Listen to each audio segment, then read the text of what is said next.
Let's talk about Smallville, which I told her was like one of my favorite Superman. That's my generation, me growing up. Somebody tried to be cute with him. How's that your favorite Superman? He wasn't really Superman in it. I'm like, shut the fuck up. Like, it's a TV show. It was CW. They had a tiny ass budget. They could only do so much with what they could with that show. So you never really saw Clark Kent become Superman. But that was my first iteration of Superman because that was the Superman I grew up with.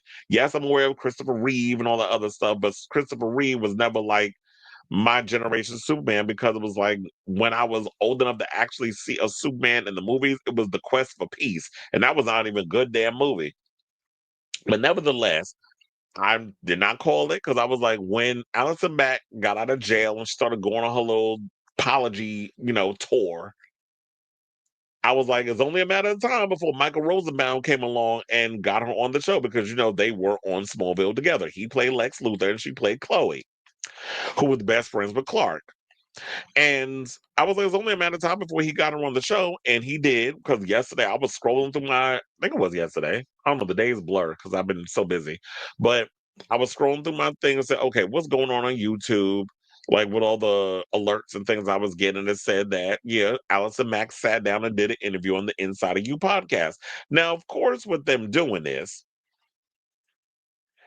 it should come as no surprise that there was some backlash regarding this interview. So yeah, people are apparently upset with Michael Rosenbaum because he did an interview with Allison Mack, knowing all the stuff that she was doing within that Nexium cult. So, as y'all probably know or probably don't know, she was released from prison in 2023 after serving 21 months of a 3-year sentence for her involvement in the cult. Rosenbaum, as I stated earlier, played Lex Luthor on Smallville, and Mack played I was like Chloe Sullivan. I don't know why I was worrying about whether or not I was going to get her last name wrong, but yeah, it was Chloe Sullivan. But yeah, so now he's getting backlash on social media for having her on his popular podcast. Now, Rosenbaum interviewed Mack on his Inside of You podcast in an episode released on Tuesday, November 18th. So yeah, it was yesterday. In it, Rosenbaum asked how Mack ended up getting involved in the cult and what her life has been like since her imprisonment. They also shared memories of working together on Smallville, with Rosenbaum explaining to listeners why he found the allegations against Mack unbelievable when they were first revealed in 2017. Mack revealed how she is holding herself accountable, and they have accountable in air quotes, following her prison release. Now, in case for y'all haven't been keeping up with this whole Nexium cult situation, we did do a story on this show regarding the fact of how Allison Mack said that how she got caught up in the Nexium thing is because excuse me, she was on break from filming Smallville. Her and Kristen Krug, who played Lana Lang, were in New York. I guess they had rented like an apartment in New York, whatever the case was. And I'm guessing they were having some sort of a crisis. I won't say midlife crisis because they was in their 20s, so it might have been a quarter life crisis. Who knows? And I guess they were looking for a sense of belonging, whatever the case was. Kristen introduced her into the cult. She took a course or something in Canada, and I guess she got sucked into the vortex, and the rest is history. So that's pretty much me paraphrasing giving you the Cliff Notes version of what she said. So Reddit users are criticizing Rosenbaum for platforming her. The Reddit thread is titled, "Looks like the Allison Mack comeback is in full swing as she goes on Smallville co-star Michael Rosenbaum's Inside of You podcast." One person said, bruh, fuck her and fuck him too. But also, we shouldn't be surprised. Michael is thirsty AF, one comment says. He will do anything to be relevant and get people to watch/listen to his podcast. Used to love him. Another person said, I feel like people forget that Allison Mack wasn't just recruiting. She was one of the higher ups in the sex cult. Another comment said, she was like, so I guess what they trying to say, she the Tom Cruise. She is the next in what Tom Cruise is the Scientology. And then they said, was she also a victim? Of course, but it seems to get glossed over that she herself did brandings and treated many of them as her own personal slaves. Yeah, she was basically, if you want to really think about it, I said Tom Cruise to the Scientology, but she was literally like the Ghislaine Maxwell of Nexium, if you want to put it in that sense. NXIVM's leader, Keith Raniere, is currently serving a 120-year sentence for crimes of sex trafficking, racketeering, and fraud. NXIVM's criminal activity was exposed in an October 2017 New York Times report titled Inside a Secretive Group Where Women Are Branded. Raniere was arrested in Mexico in March 2018. After its publication, Mack was also on the NXIVM premises at the time of Raniere's arrest.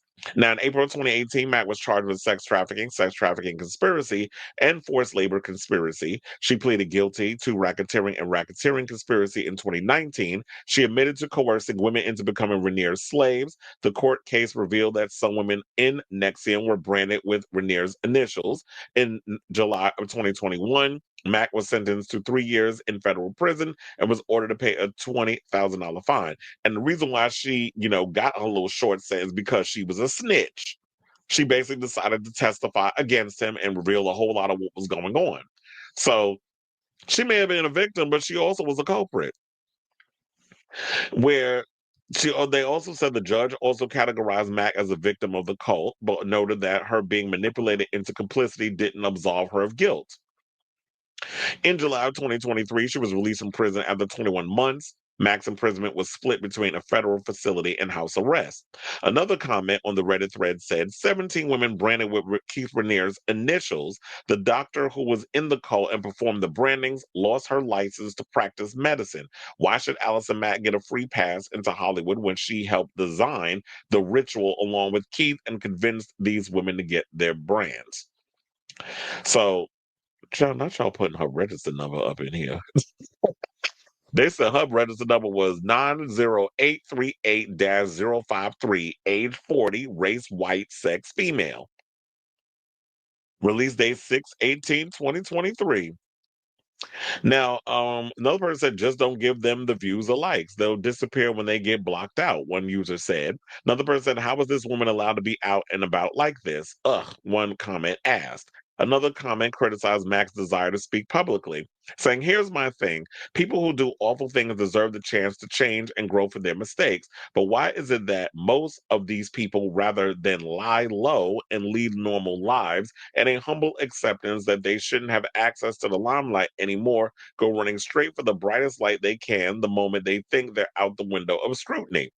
To me, that speaks volumes about one's ability to self reflect on the harm they cause. And it's super weird that we're getting a thumbnail with Smallville's Chloe in light of everything this woman has done since then. Hate to say it, but this feels like a grifty rebrand. Well, you know what? I'm of two minds about it. One, I actually agree with that last sentiment. Like, I definitely do believe that people who do awful things get to a chance at a redemption. I think you need to take time to work on yourself, not immediately after you just got out of prison.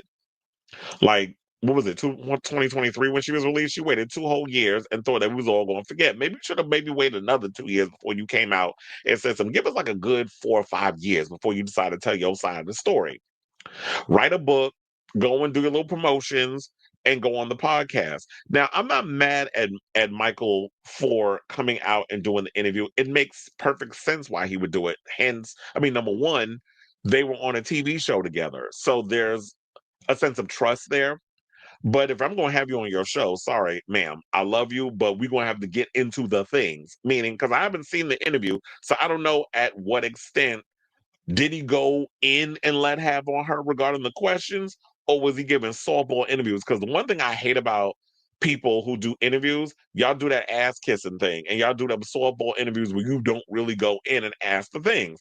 It's like, yeah, we gotta play the devil's advocate situation, and I have to ask you those hard hitting questions, and I'm gonna leave it up to you whether or not you're gonna come through and answer those questions, or you're gonna kind of backpedal and pussy pop in the situation. And I leave it up to the audience to decide, did she tell you enough, or did I let you off a little too easily? Because I'm from all the comments that I was getting, I'm getting people just mad over the interview rather than whether or not you're upset over how the interview was conducted. So yeah, the interview came out yesterday. Like I said, I barely had time to pretty much watch anything, so I didn't get the opportunity to sit around and watch the interview. So I don't know how well, I mean, how he did with asking with the questions. But I'm going to sit down and watch it because media. So I'm going to definitely check it out when I can get around to it. Hopefully, sometime this week, and I'll give you my overall thoughts on it. If there's more, once if excuse me, any more stories regarding Allison Mack comes out, then when another Allison Mack story comes out, I'll be like, okay, I finally got around to giving the interview. Here's my overall thoughts. I'll say it in a little glistening situation, then we'll move on to the next thing. So I'm not mad at him doing the interview because, like I said, it's expected that, okay, somebody who worked with them and has a podcast, they would interview him. He doesn't just interview people like her. He interviews a lot of celebrities. But of course, this is the one where y'all want to talk about he's trying to be relevant and all this stuff. That's always the go-to with people. Oh, you're just trying to maintain relevancy and all this other stuff. Whenever it comes to it, when it's somebody that you despise and you got issues with.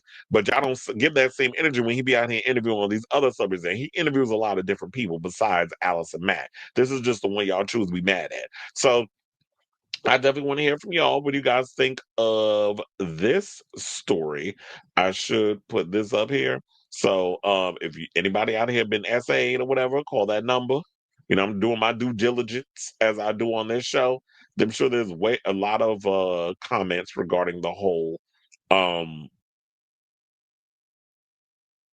Allison Mack situation, because a lot of people was going in. But one person did say, aside from anything else, Michael is the worst interviewer. I've watched a couple of episodes and I don't think he's ever asked a guest a single follow-up question, at least not one that's relevant to what they've been talking about. Jimmy Fallon is a more active listener.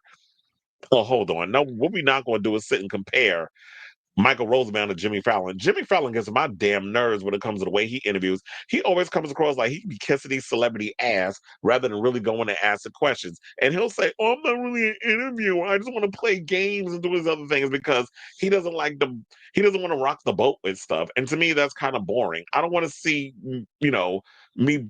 I'll just use an example. I don't want to see a bunch of damn celebrities coming on playing koosh ball or whatever. That's an old Rosie O'Donnell thing she used to do on her show. I don't want to see them doing stuff like that.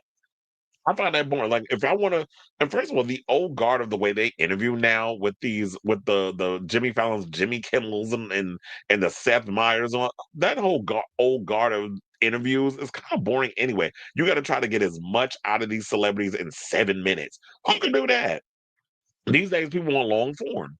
And if I'm going to answer a question, I do believe that even if I answer a question, they say something, the main thing you need to do is listen and then follow up on that. That's not on the script. Because a lot of times you'll find, depending on if you have a good interview, that it's always the things that people say that's not even part of the questions that you came up with. That if you're really good at doing interviews, those are the ones you do. You follow up on what these people are saying.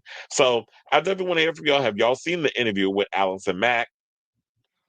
Um, and if you have seen it, what do you think of the interview with her? Did you think that he asked all the right questions? Did he really go in and let have in regards to the whole thing regarding the Nexium cult?